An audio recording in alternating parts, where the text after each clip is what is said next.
Holiness as healing, elevating, and sanctifying. 30th Sunday in Ordinary Time, Year C. Jesus, in Luke's Gospel passage, tells a parable about a Pharisee and a tax collector. The Pharisees were devout Jews who faithfully followed the law, were revered by many as holy, and strive for holiness as they understood holiness. The Old Testament shaped the Pharisees' understanding of what holiness is.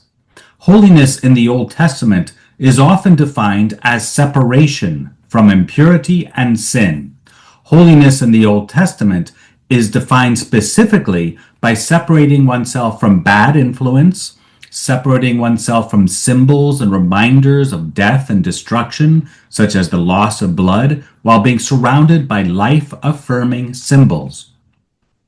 Holiness as defined by separation was particularly evident in the Jerusalem temple, the central place of worship for the Jewish people. Those suffering from recent discharges of blood or other bodily fluids were not permitted in the temple.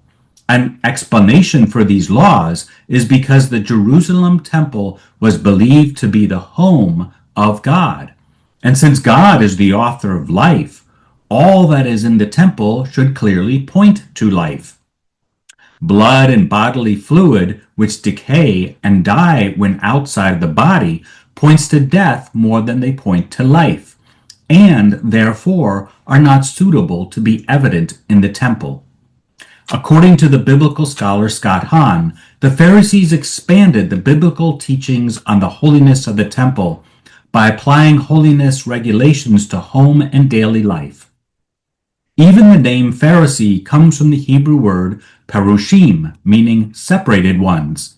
Instead of separating himself from what is impure and sinful, Jesus actively sought those who were impure and sinful to heal and restore them with his mercy and his holiness.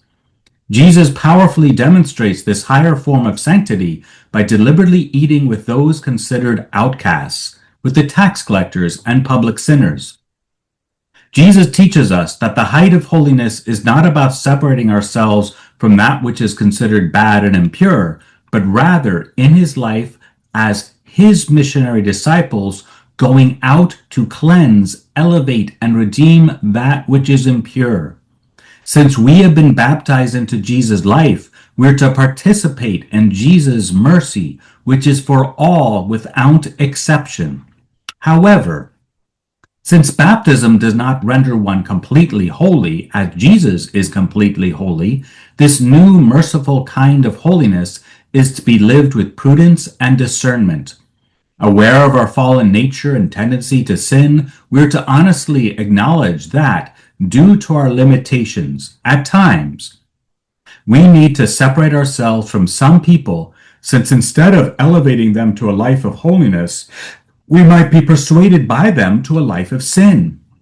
At the same time, we should discern when, with the aid of supernatural grace, to take steps forward to become more outgoing and less fearful as we allow the life of Jesus and his holiness to flow through us, healing and sanctifying those we encounter. Lord Jesus Christ, Son of the living God, have mercy on us.